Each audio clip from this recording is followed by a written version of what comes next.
Hey everybody, HomeSliceHenry here, and in today's video, I'm going to be showcasing a trainer's climb up to expert rank in the Open Great League with a Thunder Punch Chesnaught. These battles were submitted to the channel by a member of the community, here's Drewski, so many thanks for the battle submission. This Chesnaught is still running the legacy move of Frenzy Plant, so the move it's actually getting rid of is Superpower. On the lead, Drewski is running a Flame Charge Fly Talonflame specifically to help with increased fast move pressure into Morpeko leads and his own Morpeko as the third. So without further ado, let's hop into the matches and let's take a look at this trainer climb to expert. Off to a great start in the first match, Talonflame into Wigglytuff, and a lot of Wigglytuff leads are ABA weak to Talonflame. Whether it's a fighter in the back or if they do have the ever common Mud Slapper, opponent will go for the Swift right away, and Drewski is going to go for the Flame Charge. Flame Charge not going to be lethal from this range, but that's actually better, as now Drewski leaves one Incinerate away from back-to-back boosted flies. In comes Galarian Corsola, and at this point, if I'm Drewski, I'm probably predicting that it's going to be a Mud Slapper in the back. Going to bank a ton of energy, pivot into the Chesnaught, and this is basically just assuming that it is going to be a Mud Slapper. Opponent goes for the Nightshade. That's not a Mud Slapper, it's actually going to be a Shadow Annihilate. That does make sense. Annihilate has a pretty bad matchup going up against the Talonflame. Annihilate is going to get a full farm down, exiting with a lot of energy, but that Talonflame, speaking of energy, stored so much before switching out. In comes the Talonflame, and it will immediately grab the final shield from the opponent with the Fly. And Talonflame can't quite get to the next Fly. It might get farmed down. It's going to have to let this go. And now it's all up to Morpeko. Morpeko taking massive damage. Opponent makes a nice catch onto the Corsola, catching the Psychic Fangs. Can Corsola get the Thundershock down? Astonishes are going to be resisted here. And it does. It gets the farm down. He's even going for the Aura Wheel, saying, nah, a Psychic Fangs will KO. I'm going for a little bit of bad manners. Down goes Annihilate. And that's a good game. Guess who's back for revenge in the next match? Annihilate, but it's again greeted with Talonflame, and this matchup is very unfun as the Annihilate, unless you have a pretty significant energy or shield advantage. Annihilate choosing to overfarm Talonflame, able to strike first and grab an early shield with a Flame Charge, and now the Incinerates that were already doing so much damage are beginning to get out of control. Opponent now going for a +1 Rage Fist. Talonflame going to commit the shield. Can Talonflame go for a farm down? The answer is yes. Talonflame exits with so much energy. In comes Azumarill, and Azumarill's energy is threatening to Drewski's backline. Fly is going to land. We're now going to see a pivot into Morpeko. Morpeko answered with a Drapion, but this is a non-Shadow Drapion. The opponent running the regular, they still will commit the shield because Morpeko is just so threatening.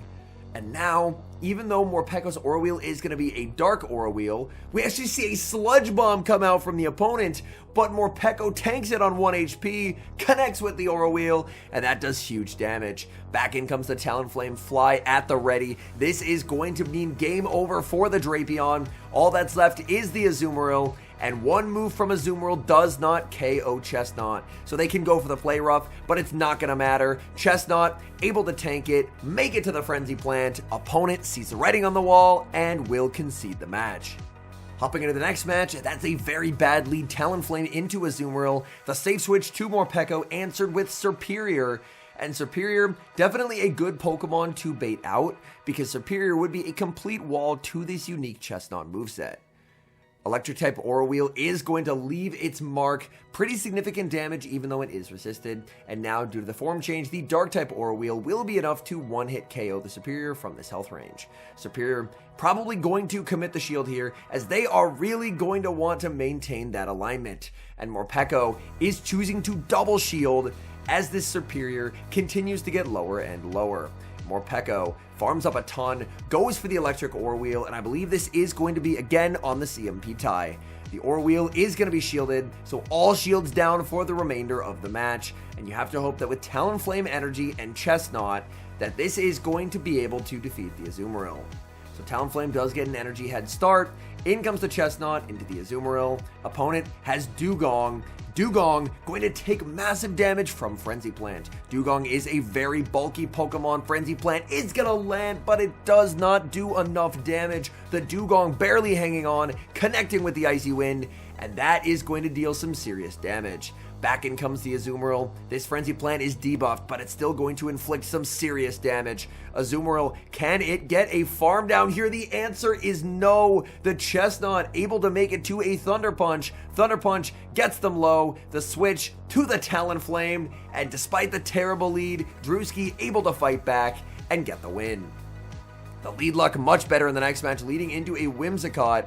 Opponent safe switches into Bibarel, and that is going to be answered with Morpeko. Morpeko would take a ton of damage from Surf. Surf does have alternating 4-3 pacing. Morpeko with a very nice overfarm. No baits here, going straight for the electric type Aura Wheel, and Bibarel does end up committing the shield. Bibarel throws on alignment, so there is a free Thundershock given to Morpeko, and if there's any Pokemon you do not want to have free energy, I would argue that is Morpeko. Morpeko going to go for a Psychic Fangs and a farm down. Down goes Bibarel, opponent going to send in the Whimsicott. Whimsicott now going to be hit with a boosted but resisted electric type Aura Wheel. That Aura Wheel still does a ton of damage. Whimsicott cannot farm down here, they're forced to throw energy as well, and Talonflame will re-enter the field of play. But now, to sweep this endgame, it's going to be all up to the Chesnaught. They have a Whiscash in the back. I haven't seen one of those in ages. And the opponent will concede. Talonflame into Auroras. This is typically a negative lead for the Talonflame.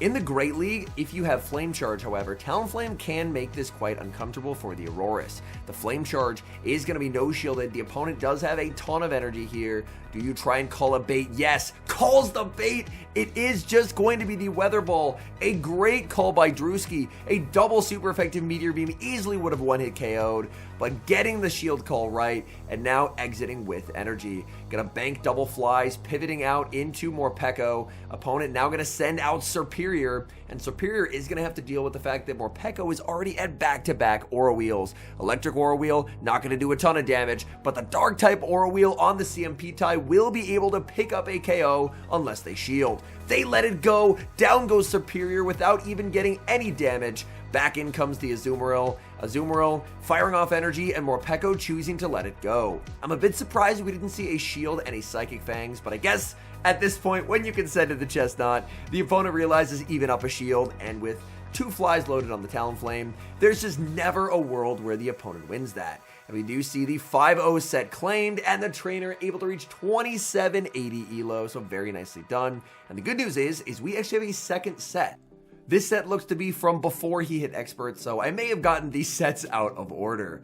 But that's okay. The good news is we just have more battles to watch.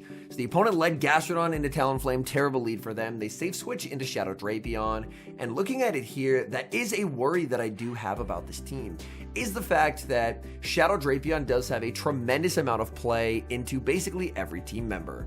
Granted, Talonflame can do pretty well there. Talonflame is now going to go for a boosted fly. The opponent is very, very low, and they just decide to let that through. They're going to send in their own Talonflame. Fortunately, able to make the fly in only 2 Incinerates, so not going to risk any kind of CMP tie shenanigans, as the opponent did not yet have the energy for the move. Opponent will go for the fly. Fly is going to pick up the knockout, and now you can just bring in Morpeko. Morpeko, no shields left. Brave Bird will do a ton of damage here. Morpeko barely able to hang on. Quick switch out into the Chesnaught, as the opponent is going to send in Gastrodon. Now, with the opponent's final Pokemon being a flyer, this is where having Thunder Punch will come in clutch. Chesnaught farming up as much energy as it possibly can. Body Slam is going to connect. Chesnaught going for the Frenzy Plant. Frenzy Plant, of course, massive overkill onto the Gastrodon. Gastrodon gets KO'd, in comes the Talonflame into the loaded Thunder Punch. Thunder Punch gets it to 1 HP and 1 Thunder Shock from Morpeko. So the Thunder Punch tech coming in clutch in set number 2 as he's able to get the win. Bad lead in the next match leading into Azumarill. We're going to see a save switch into Morpeko, instantly met with Annihilate. No baits here from Morpeko, going for the Aura Wheel. That's going to land, and now switch has been lost by the opponent. Morpeko gets the farm down. Oh my goodness, they did not respect the Aura Wheel, and that cost them dearly as Morpeko flips switch, and now the Azumarill is debuffed, and it's going to be stuck going up against Chesnaught. These Vine Whips are just shredding through the opponent since their defense has been debuffed. Chesnaught is going to commit the shield. Opponent in the back, they have a Wigglytuff, and they could have had the perfect alignment in this game, but they tried to call a Psychic Fangs. They do not respect the Aura Wheel, and that cost them everything. There's just now no way for the opponent to win the game. The Icy Wind is going to be shielded. Talonflame is going to get a big farm down. So Talonflame now can just spam flies at the Azumarill. The Chesnaught is still healthy enough that one play rough will not be enough to knock it out. And that's the reason why this endgame is so hopeless for the opponent, is the Chesnaught can still tank a move. So even though there's no shields remaining, that's very okay. Quick switch into the Chesnaught as the opponent no shields the fly. Go on for the Thunder Punch. Thunder Punch is going to be shielded. They can go for the play rough, but it will not matter. Chesnaught tanks that pretty comfortably, and unfortunately the Thunder Punch will not be reached as the opponent resigns the match. We see a massive core breaker on the lead in the next match, Talonflame into Shadow Dragonite. As someone who also team builds very weak to Shadow Dragonite, I can definitely relate to this situation where you're pretty fine in most games, but then you see the Shadow Dragonite and you're like, oh, please not this. So Dragonite able to grab an early shield. Morpeko Aura Wheel does get shielded by the opponent. Morpeko barely able to make it to a boosted Psychic Fangs, and this Psychic Fangs will do a ton of damage, so we will see a double shield from that Shadow Dragonite. But this is so tough because you're going to have to try and figure out some way of getting through the remaining HP on this Dragonite. I guess Drewski is just going to try and sweep with Talonflame.